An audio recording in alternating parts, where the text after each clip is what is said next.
Africans, good morning, good afternoon, and good evening, depending on the part of the world where you are watching this video from. In this video, we are going to know actually the truth of what has been going on between Ambazonians and also Cameroonians. Remember, there are two different people.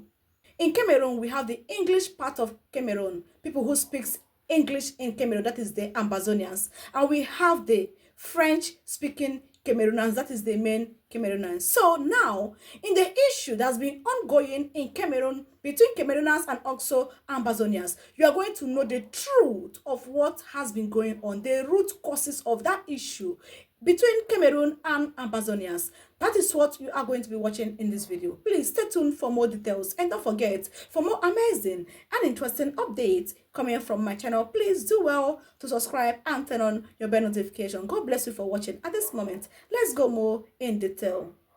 What just happened? The group that claimed responsibility calls themselves the Fako Unity Warriors. Until now, they were barely a footnote in the long list of armed separatist groups fighting for Amabazonia, the self-declared independent state they want to carve out of Cameroon's English-speaking regions. But this roadside bombing changed everything. This wasn't just another isolated act of violence in a forgotten war.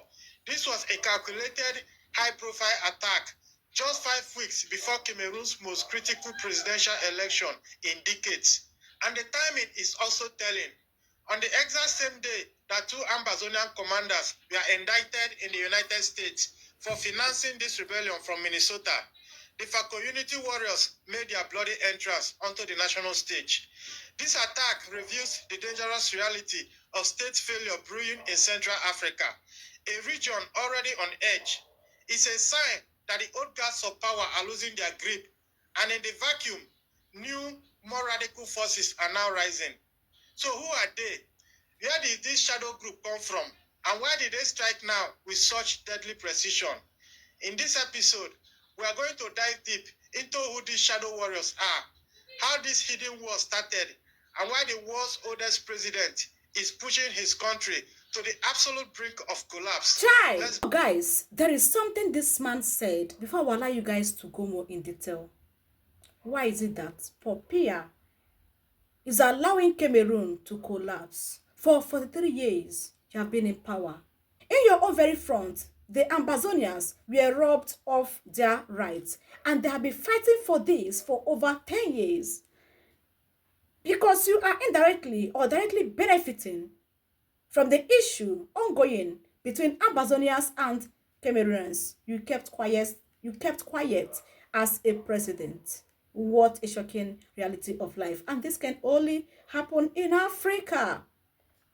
This ongoing issue has lasted for over 10 years plus between Cameroonians and Ambazonians, because Ambazonians, they said, let us go, free us. We don't want to be part of Cameroon again. We want to separate. We want to be on our own, because you guys are not favoring us. You guys are not treating us well. We are not having the same benefit that Cameroonians are having in governance. Everything is not shared. Everything is not shared equally. So because of that, please let us go. Allow us to be. We want to be separated from you guys. And since then, you guys refuse to let them go. And Biya is sitting on top of that, enjoying, directly or indirectly, the proceed from the suffering of Ambazonians. So at this moment, guys, let's go more in detail. Don't forget to keep on watching and also to comment at the comment section. God bless you for watching. Let's go more in detail. Overreaching structure. On paper, there are umbrella groups like the Amabazonia Self-Defense Council, which is supposed to coordinate various factions. But in reality, the rebellion is deeply fragmented.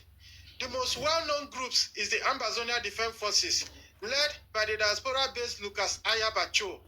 But even his authority is constantly challenged. Other powerful groups like the Tigers of Amabazonia and the Southern Cameroon's Defense Forces operate independently. This fragmentation is the conflict driving force. On one hand, it makes the rebellion incredibly resilient.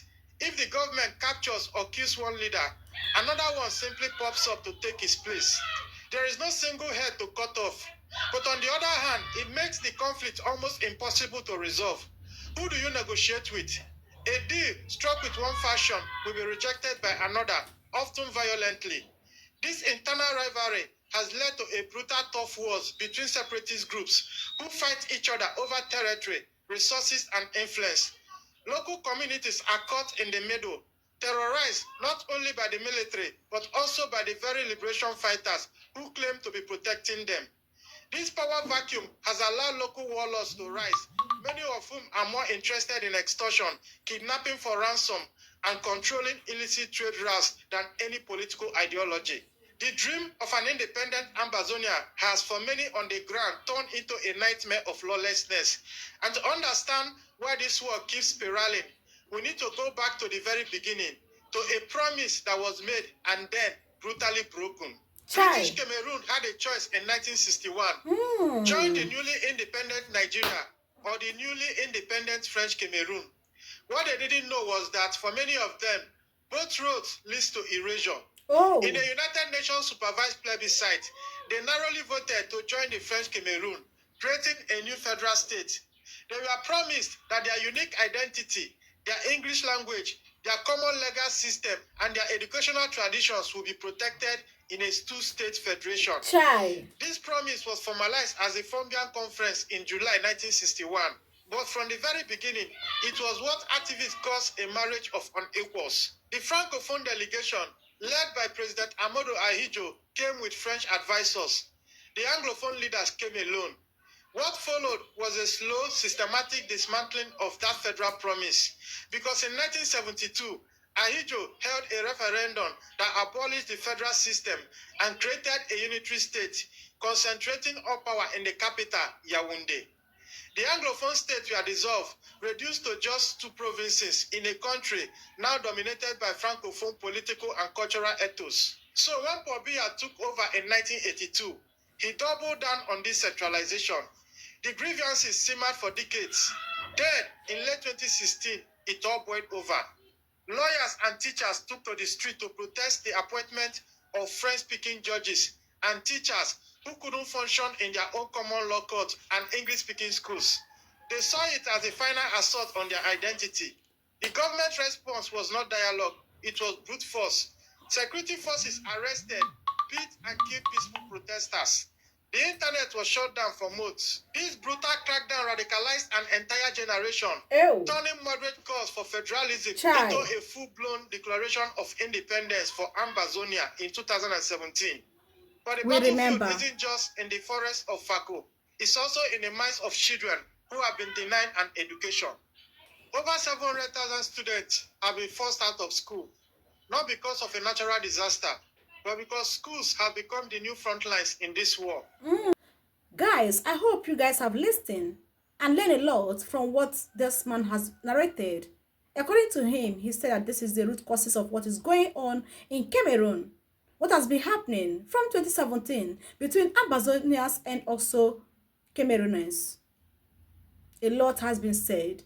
And based on this man's contribution of what is going on in Cameroon and also in Amabazonia, between Amabazonia and Camerooners, please, what are your own take about this? What are your own take? Because many lives has been lost in this process. Remember, it all started in 2017. This is many years ago already. So based on the narration of this man, what do you have to say? Share with us your own opinion in the comment section. God bless you for watching.